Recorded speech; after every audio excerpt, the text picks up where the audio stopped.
A well-known Palm Springs designer is taking her new building back from squatters who kept her from going inside her property for several months. She says they cost her tens of thousands of dollars and threatened her. And we discovered this type of situation is a big problem across the valley, with many squatters getting away with it. Peter's taking an in-depth look tonight at a problem police describe as extraordinarily frustrating. Peter. That's right, John. Tracy Turco calls herself the design diva of the desert who created the Art, Tiki, and Cheetah hotels in Palm Springs.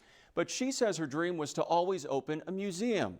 So when she and her husband purchased a $2 million building on Palm Canyon, little did they realize that dream would soon take a nightmarish turn.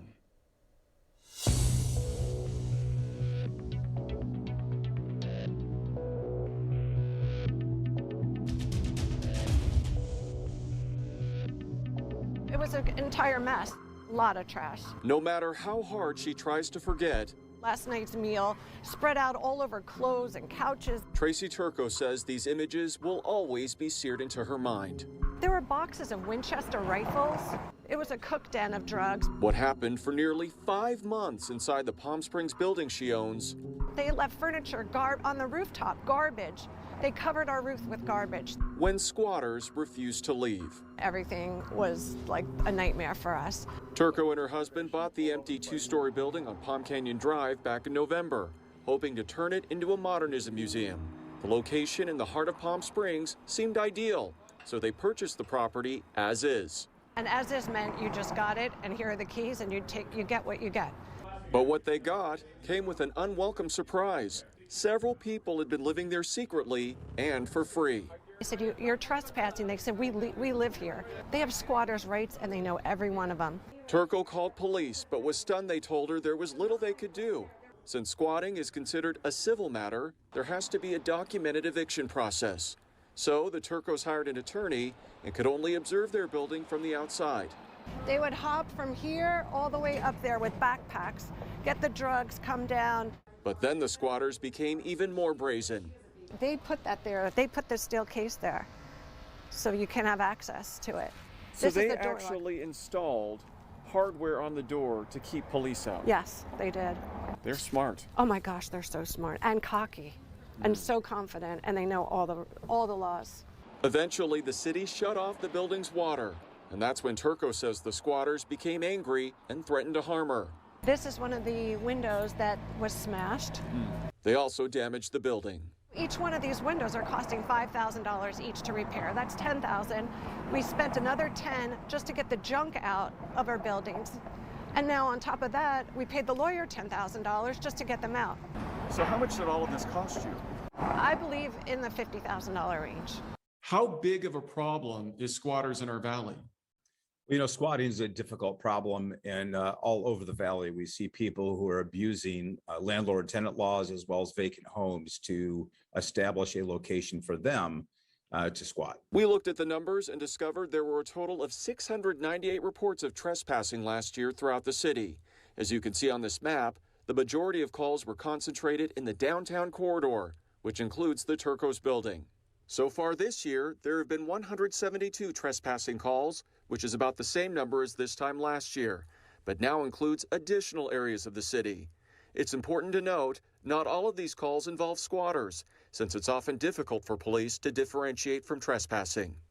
So what's the difference? Simply put, a trespasser is someone with short-term motives, like a burglar, who does not claim ownership to a property and can be immediately removed by police and prosecuted as criminals. A squatter is typically someone with a long-term goal of living somewhere, like an empty home or building, without paying rent, and they must be handled like tenants under a different set of rules. It must be frustrating for law enforcement to have to deal with these types of situations when clearly there are people living on a property who shouldn't be there. Extraordinarily frustrating, and those people are not going to go to jail, and they know it. Complicating situations even more, COVID. During the pandemic, California beefed up protections for tenants who can now file for rental assistance before getting evicted. So this process can take a very long time. A long time. These guys apply for, rental assistance, even though they're not entitled to it. The government's so flooded with these applications that it just pens and it pens and it pens and it's under review, under review, under review. COVID is like the the lotto for some of these tenants. California eviction attorney Michael Earl says it can take as long as a year to get a court judgment to evict a squatter. And during that time, the squatter can continue living on the property without ever paying a dime. So really, these squatters have nothing to lose. Yeah. Is the system broken? It encourages people, as it sits right now, to not work, not pay their bills, and the government will come and bail you out, and the government will then protect you from the evil landlord that wants their property back. But thank God we're rid of them. Luckily for Tracy Turco, police were able to identify one of the squatters as a convicted felon violating probation. That discovery is what finally allowed officers to forcibly remove the man and led to the rest of the group leaving the building. So is this nightmare finally over? This could have been a whole nother year. And then every year that we're not open, that's money lost in revenue. Then we're not opening this place. The law should protect both sides.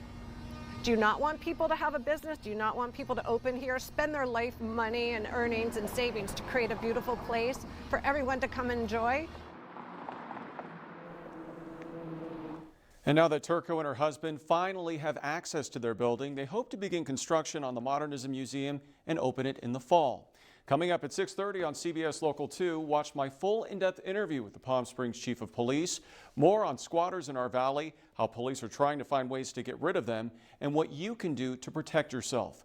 We've also posted both maps of trespassing incidents over the last 2 years, as well as a breakdown of the numbers on our website, KESQ.com.